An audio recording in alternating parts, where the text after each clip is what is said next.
I'm going to call the meeting to order at 5:04. And mentor the new SPED director. Can I get someone to review and accept the agenda, please? So moved. Thank you, Barbara. One of you ladies want to second the agenda? I'll second. Thank you, Jess. All those that approve and accept the agenda, please signify by saying aye. Aye. Aye. Perfect.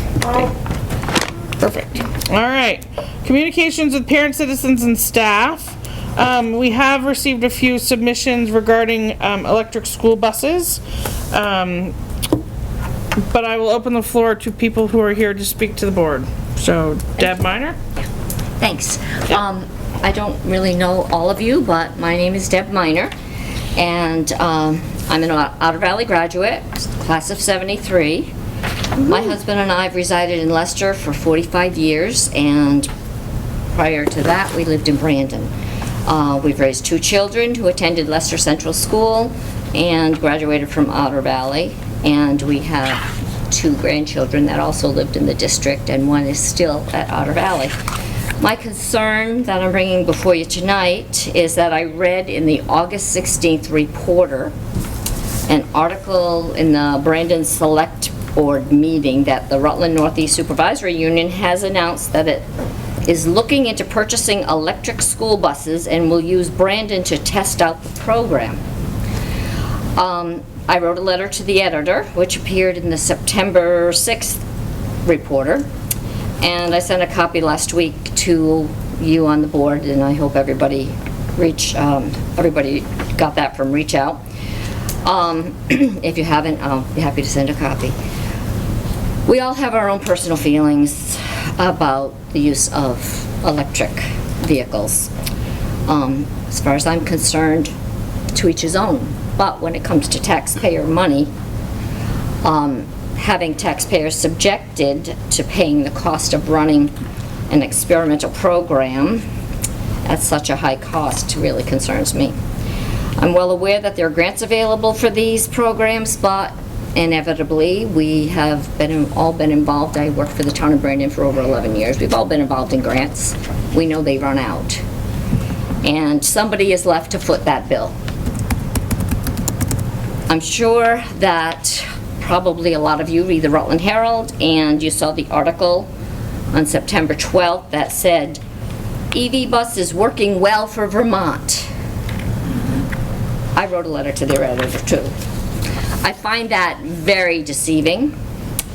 The program looked at 6 electrical school buses used in 3 districts and 2 transit buses. They were out of the Rutland area. If one were actually to read that article, they would know that the report found that, and these will all be different points, transit agencies had more resources on the ground and more protocols in place, so they were better suited implementing the buses and dealing with problems when they occurred, rather than the school districts. Electric buses are feasible to operate in Vermont, but performance in cold weather varies quite a bit between manufacturers, some performing well and others failed to perform at all. Also, charging equipment performance remained a persistent issue for all sites year-round. In-service days showed the greatest variability. One had a perfect in-service record while the others were out for significant periods of service. Of 2 school buses in one district, one had 100% and the other had 73 in service. In another district, one had 60 in service and the other had 86%. The other district had 57 and 29% of in-service rates. The article stated savings on the fuel, but it didn't recognize any cost on the loss of in-service time. Of the 2 transit buses, one had 59% and the other had 89%, with a greater savings in their fuel costs. These buses included the charging equipment would have been too expensive for schools and transit companies to purchase without some help. Each district provided a cost share equivalent to the cost of 2 diesel buses included in their budget and approved by their school boards. The transit company had greater capacity to support electrification with on-site maintenance and staff available. School buses achieved their optimum efficiency at temperatures above 65 degrees. As the temperatures dropped, vehicle range reduced. At 0 degrees, some as much as 30 to 40%, and others closer to 80% reduction. Due to the 2 factors, thermal management design and the distance they were driven. Auxiliary diesel heat was used in some cases to make the buses go further during extremely cold weather. Placement and maintenance of buses, charging stations, and equipment is key to overall success, according to this report. Allowing drivers to take them home would pose some logistical issues. And finally, it stated in this report in the Rutland Herald, adopting electric buses for a school district would not be easy in terms of cost and logistics, and they would need a great deal of outside assistance. Again, all of it could be found right in that article. Those are my concerns, and I hope they are all of your concerns, because as taxpayers, we've seen a significant increase, like over 12%, something to that effect, in the education portion of our tax bills this year. And we need to start spending money wisely, so thank you for your time and consideration of this. Thank you. Can you give that to Charlene? Hasn't. Oh, you do. Excellent. Well, look at you guys. Awesome. Okay. Well, thank you for your comments. Anyone else want to speak to us tonight? Thanks for joining us, Ethan. Nice to see you. Let's see. Okay. We're going to move on to the consent agenda. Does someone want to make a motion? I move we accept the consent agenda. Okay. Is there a second? I'll second that. Okay. All those that approve the consent agenda, please signify by saying aye. Aye. Aye. Okay. Consent agenda passes. Communication and support to the board. Superintendent's report? I mean, I don't really have much to add. OVU and BUU both got their superintendent reports. We'll have a presentation later this evening at OVU on Act 29 for safety. The only thing for RNESU to know that came in after the superintendent's report is information presented to Barstow last evening, and I see Brenda Fleming has joined the meeting virtually. There was some, with the Barstow and the Forest pre-K program, there was some surprise funding, happy surprise funding, not unhappy surprise funding. And basically Barstow was eligible for a 1-year only small school grant, which will offset student costs that the 10 hours per week that we pay for our UPK kiddos. So that's good news, and that's it. That wasn't included in BUU or OVU. Nice. Thank you. All right. Any questions for Kristen? Okay. Hearing none, we're going to move on to our board monitoring reports. We have to look at 4.0 global governance commitment. We'll start with that one. At this time, I think all we really need to do is look at what we had from last year and then make any updates if there were any that you wanted to make.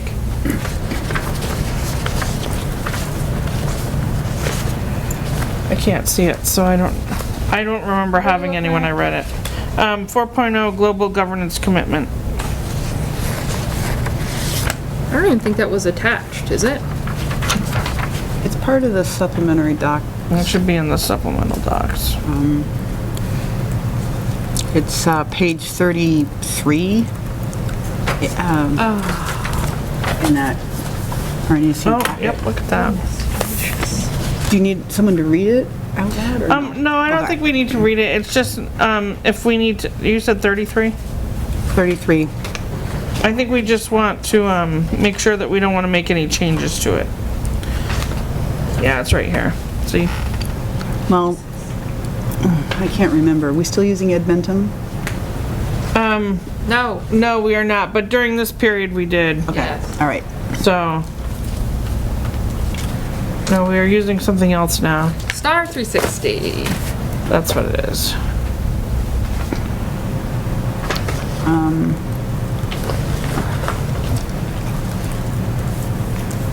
Are we offering 7th grade Yep. foreign language now? Yep. So I think maybe we Take that can comment change out. that. Yep. Whoever grumpy person was complaining about foreign language Yeah. for 7th graders last It's year. noted in the minutes, Barbara. All right, so we're gonna take out 7th grade foreign language. Okay.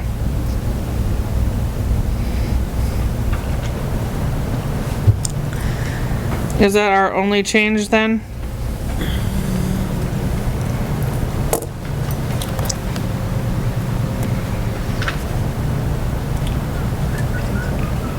Okay, any changes that you see, Barstow members? No? Okay.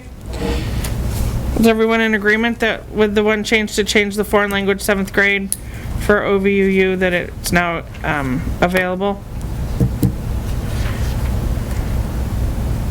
Yeah. Yes? Okay, perfect. Yep, aye.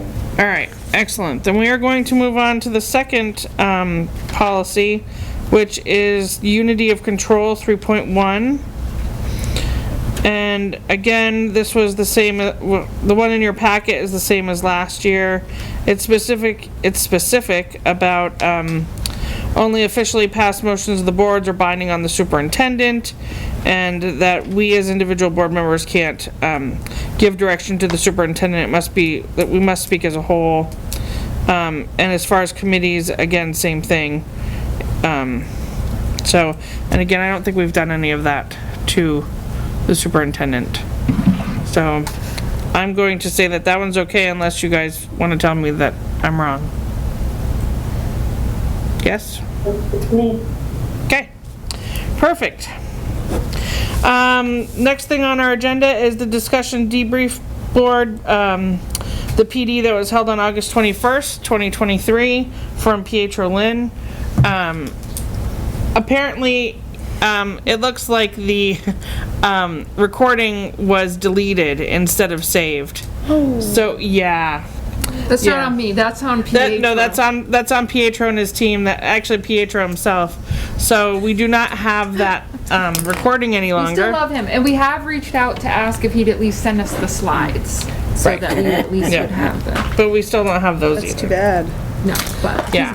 I'm So- sure he'll get us those. I was just curious from the Barstow members if you got anything out of it that you were surprised at, or if there was anything that you thought we needed to incorporate into our board goings on.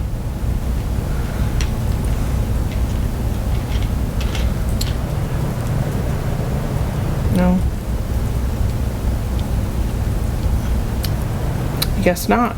Must be doing everything right. They chatted about it last night. They liked it. They did? Okay. Yeah, we just appreciated it last night, yep. Cool. All right. Well, that's good. All right. Well, then we're just going to keep moving. All right. RNESU policy for action. We have second readings on the first one is CFE, fire and emergency preparedness drills. This is a new policy in your packet. Policy CFE. We have seen this the first time. This would be our second reading. Anyone want to make a motion to approve? I move that we approve policy CFE, fire and emergency preparedness drills. Great. Is there a second? I'll second. Thanks, Jess. Is there any discussion regarding this policy?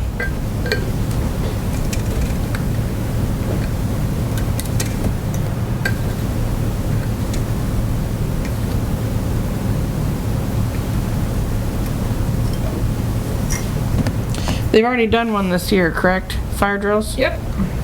According to this policy, correct? Yep. And schools have either done their evacuation or options-based drill. Tyler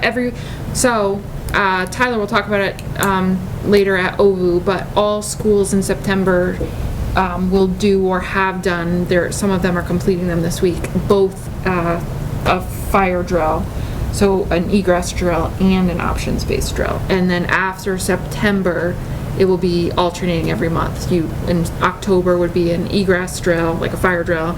November would be an options-based, so they'll go that way through the end of the year. So options-based mainly means that, depending on where the students are in the building, where people are in the building, they would determine how they would react to an intruder or something like that. Generally, it's Okay. your response to an intruder. The first step in that drill would be to immediately lock down, and then if you have other information, then the adult and the students make decisions, and it's a developmentally appropriate scale of responses. Okay. Cool. Any discussion? Okay. All of those in favor of policy CFE, fire and emergency preparedness drills, please signify by saying aye. Aye. Aye. Aye. All those opposed? Great. And our second one is policy GAC. Again, it's a second reading. Access control and visitor management, new policy. Can someone make a motion to approve? I move that did you say it's a first reading? It's a second. Second reading, okay. Yep. I move that we approve policy GAC, access control and visitor management.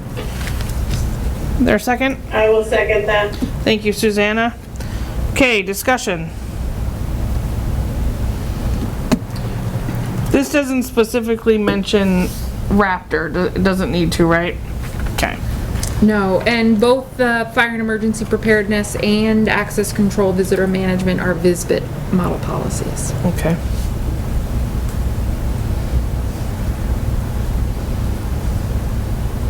And for anyone who doesn't, I don't know if everybody's been in the school, but now as a visitor to the school, we have a Raptor program, which means that you need to provide your driver's license, and that does a quick background check, decides whether or not you can get into the building or not. And that's during school? Only during school hours, yes. After hours, things, the school is open to everyone.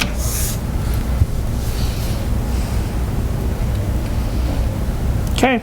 Since I'm not hearing any discussion, all those in favor of policy GAC, access control and visitor management, please signify by saying aye. Aye.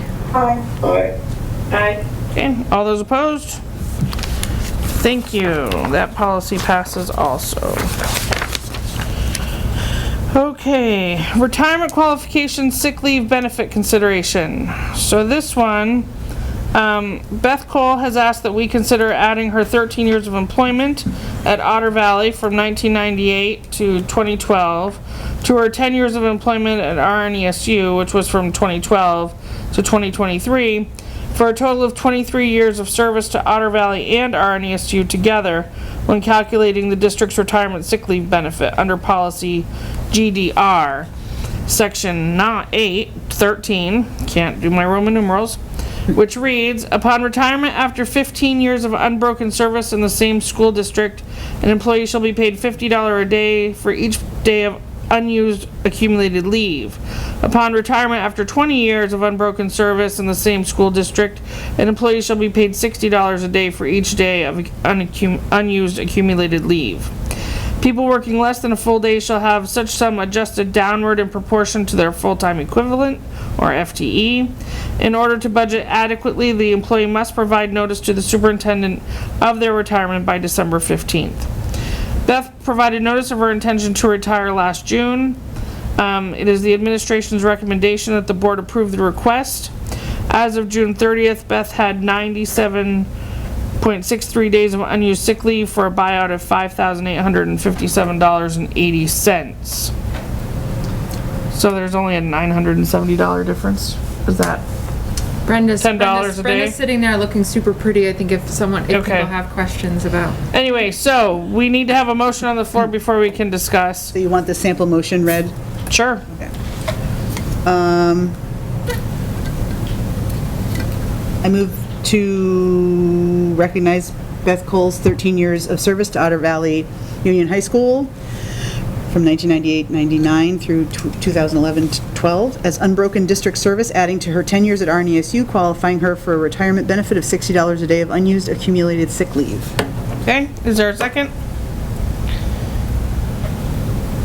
I'll second. Thanks, Jess. Okay, discussion. Okay, so, yeah, go ahead, I have a quick Susanna. question.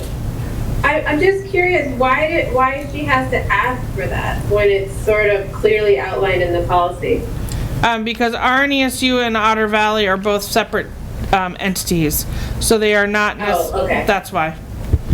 Okay, got it. So what happened was the administration from RNESU, namely Brenda, plucked her out of Otter Valley 10 years ago or 13 years ago, depending on what this was, and brought her into the administration where she had been working for Otter Valley.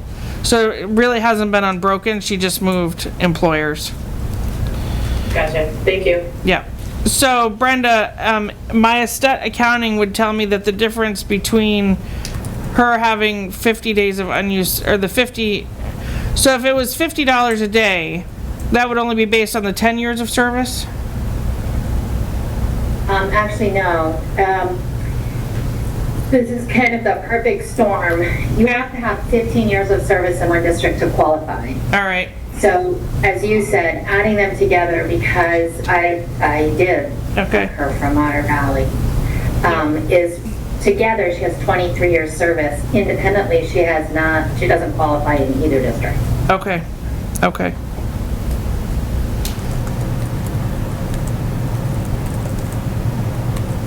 So it's not just a difference of $970, it's actually, it's a zero or it's a 5,800 Yes. plus. Okay? What's other people's thoughts? Seems like it's some sort of a technicality that was unintentional. I mean, doesn't seem like, seems like we should honor the, So let me ask you this, Brenda.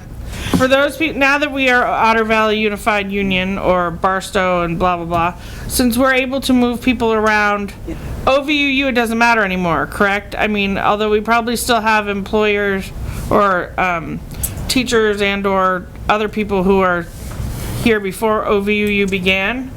So what happens to them? Are they grandfathered in? So it's an interesting question. And this is a little bit of, I think you're right, Barbara, I think it is a bit of a technicality. So we used to look at each of the districts as separate silos. And I think 2 negotiations ago for the paraeducators, which, although this is a non-union position, would be most comparable to, we changed that, and we no longer look at Rutland Northeast to Otter Valley, the 2 components of that union as silos, and they can go between the 2 districts, and it was still considered unbroken and doesn't rearrange their RIF and Q. So we haven't caught up to that in this policy, but it is something we should probably think about doing. I was thinking about that tonight. You know, we try to operate like a unified district, and so it doesn't make sense that we would penalize somebody who went from, you know, one district to the next district because it was a raise for them. It was an opportunity to advance by not recognizing that they were still loyal to us for so many years beforehand. Okay. Any other questions?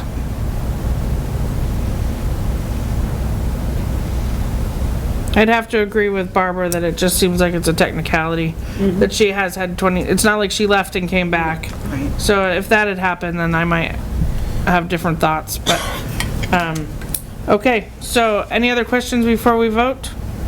I just want to concur with what Brenda said about making sure we aren't maybe inadvertently letting other people, you know, fall through this particular technicality crack, you know, as it is. So just, you know, be sure we, if we have to amend something somewhere, so that it's Okay. covered. Okay. But yeah. Okay. Any other questions, comments? I think Brenda's suggesting the non-unionized contracted people, that if they left a position in a school to the SU, that you might look at your policy for that to match, right? Isn't that what she suggested?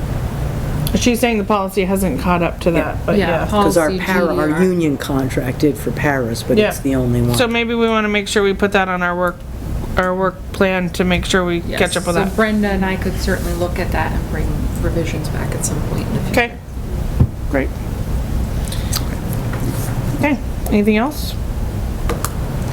Okay, all of those in favor of the motion put forth by Barbara and seconded by Jess, I think, to recognize Beth Cole's 13 years of service at Otter Valley as unbroken district service, adding to her 10 years at RNESU, qualifying her for a retirement benefit of $60 a day of unused accumulated sick time.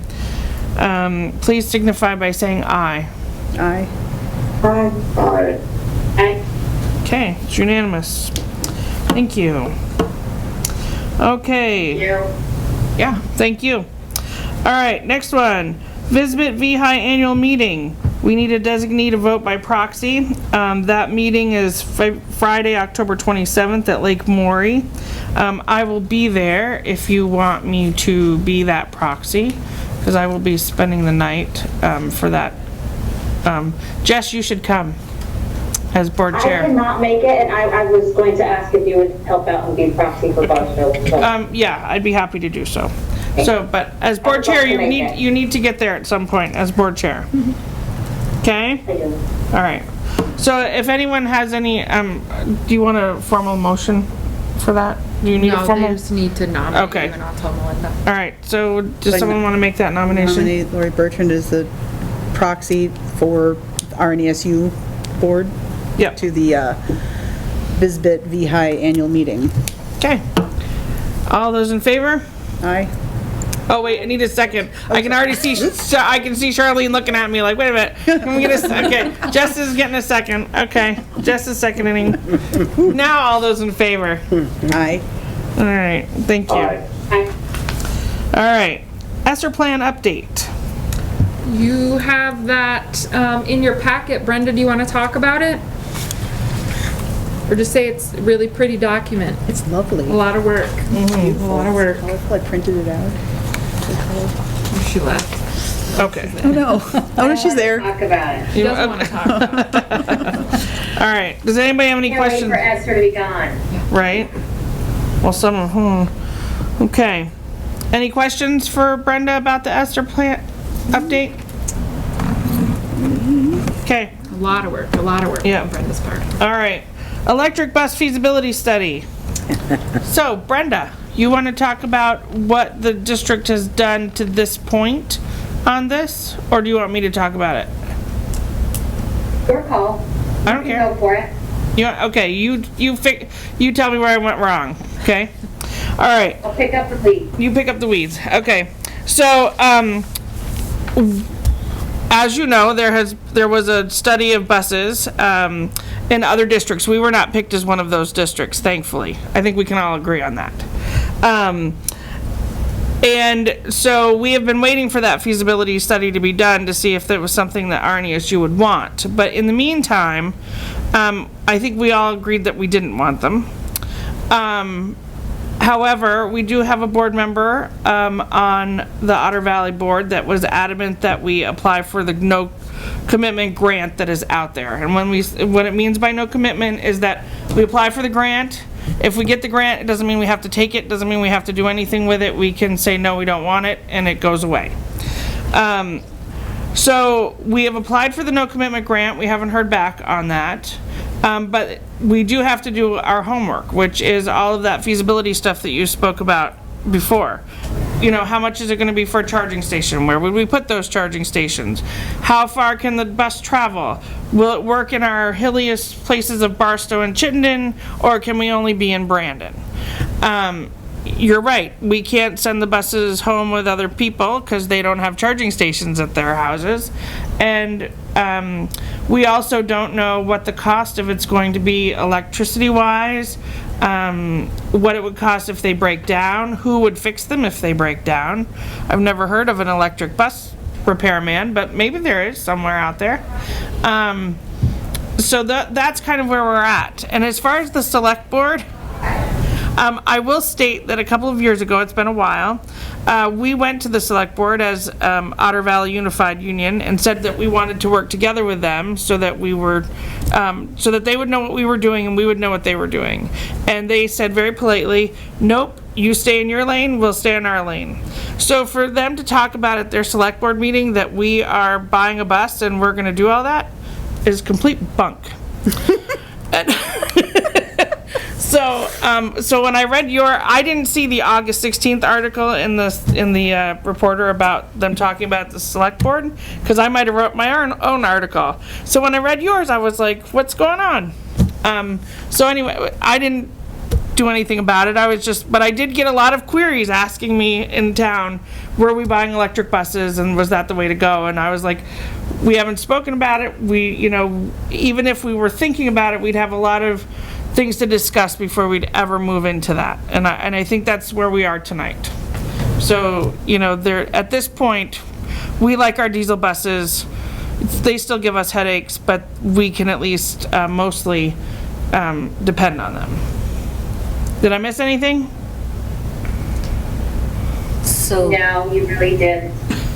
The short answer is we have all of the questions that Deb outlined, and we are researching and connecting with people to find the answers.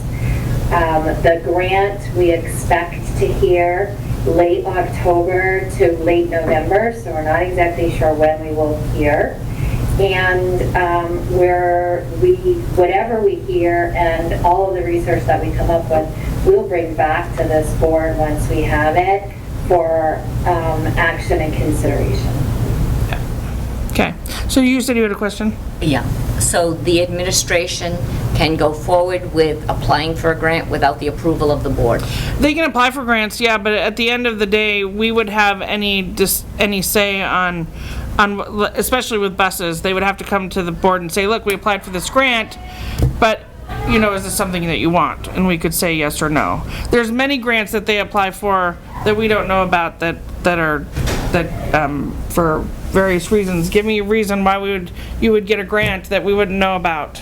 For a reading program. Reading programs and things like that. But something of this magnitude would have to come to the board. Yeah. Yeah. And the other question is, you mentioned that there was one member in particular on the Otter Valley board that was pushing for this, but most of the sentiment was no? Or the sentiment at this point is we don't have enough information.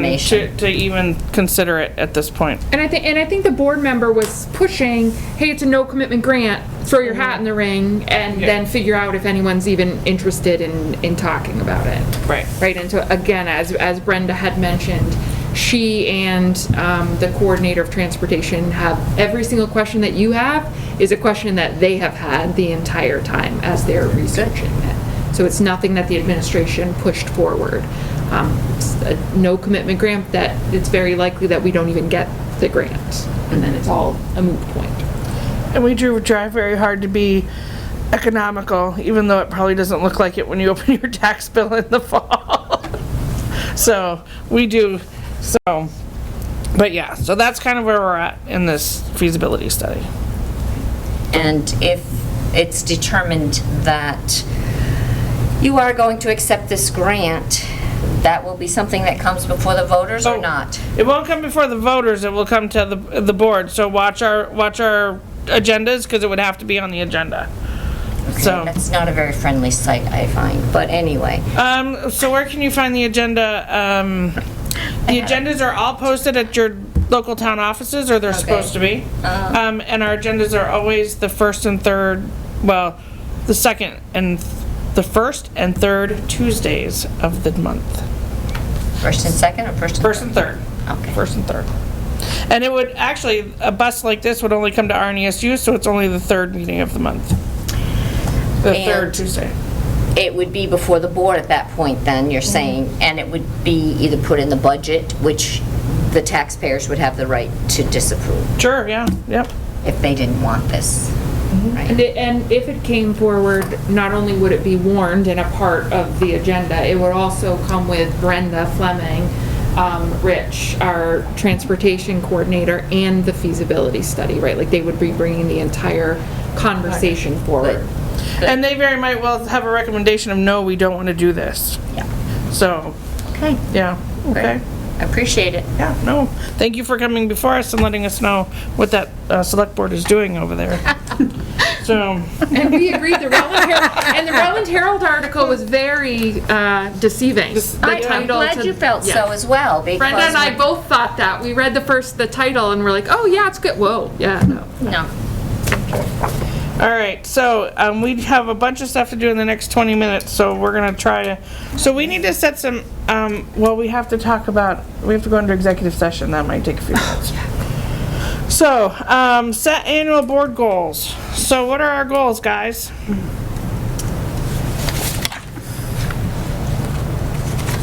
We did not do this last year, so I will be honest, we did not set annual goals. Normally, we try to have a financial goal, and then we try to have another goal. And one of the goals that actually you brought forth was, well, okay. One of the ones that you brought forth was that we need to think about looking at our mission and vision again, and seeing if that needs to change. So that could be one of our goals again this year, is to look at our mission and vision of RNESU and tweak it. For number one, we've got, quality education following the pandemic. Okay. Which obviously we would still do, we're still, Yep. in that. So we'd be a little, maybe a little more specific as what we were doing at this step, Sure. farther along the line in the pandemic. Yep. Where do you want us to be at this point, or what should we be working on at this point from your standpoint? I mean, are we still doing credit recovery for students? Are we still? We will likely do credit recovery in perpetuity. Okay.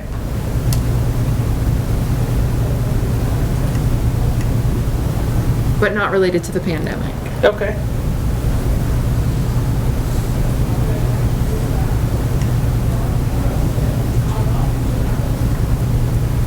Jess, did I interrupt you back there? No, So, I don't really know how to word it. I okay. just don't, everything's tied to the pandemic. We're kind of moved past that, we're just in a new step. Mm-hmm. And to reflect the different space that we're in now, is really just what I was getting at. So let me ask Kristen this, and I don't know, now that COVID is, we're past that major push of COVID, have we gone back in our earlier grades back to quote unquote normal? Or has normal changed in the way we educate those youngest ones that didn't actually go through COVID? Yeah, so a lot has changed in education. Okay. And in the world, sort of post-pandemic. So all schools, definitely around the state, but also around the country, are tasked with what do we want our graduation, to look like? Like, what's that portrait of a graduate? When we say we're producing 12th grade students graduating, what do they look like, right? What are those exit skills? And then you sort of backwards design from there, so that, which is one of the things that we talked about as an RNESU board, MBUU and OVU, what are those touch points, right? What do we want our second graders to look like, our sixth graders to look like, our 8th grade and our 12th grade? So that's all happening.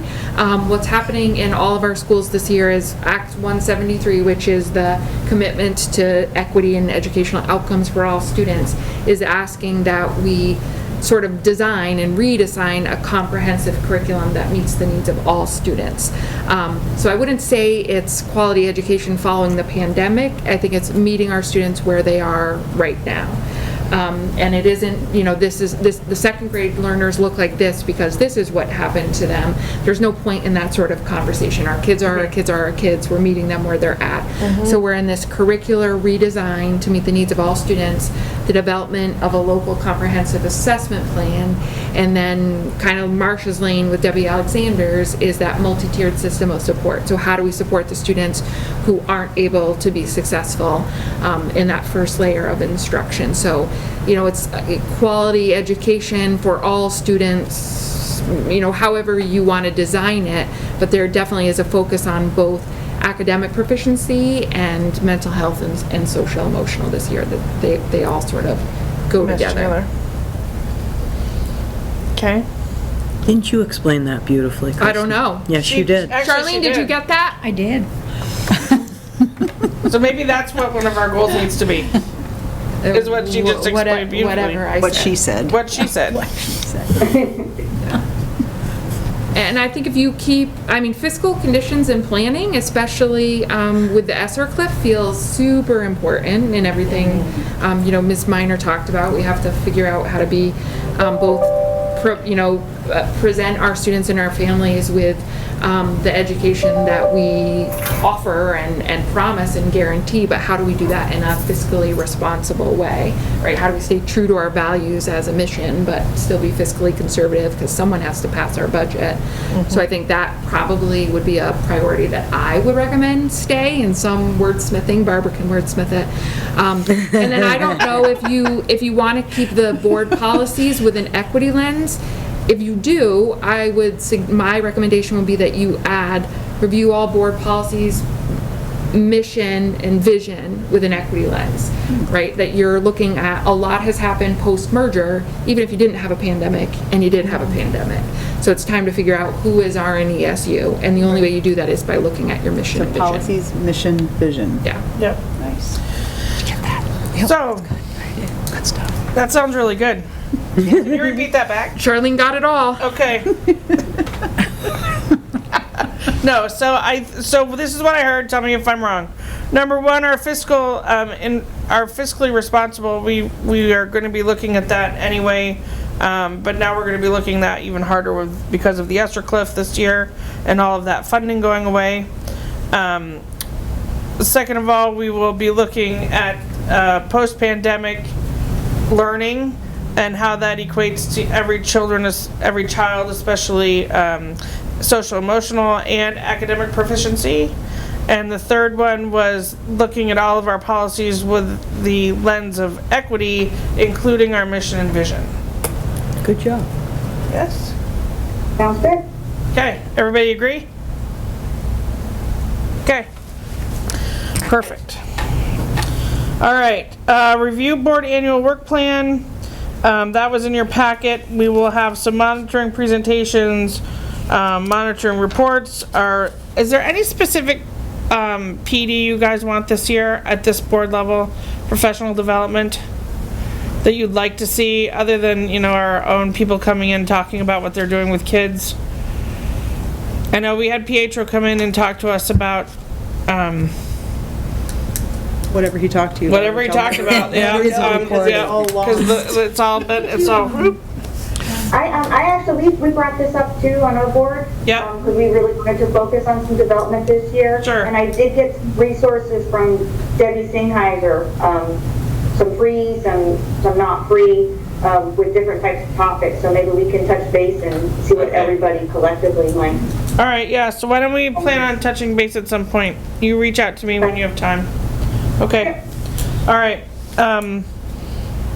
Mostly our work plan is already put together, so unless you guys had an issue with any kind of dates or anything, the work plan as you have it in your packet is pretty well set. Yes, ma'am?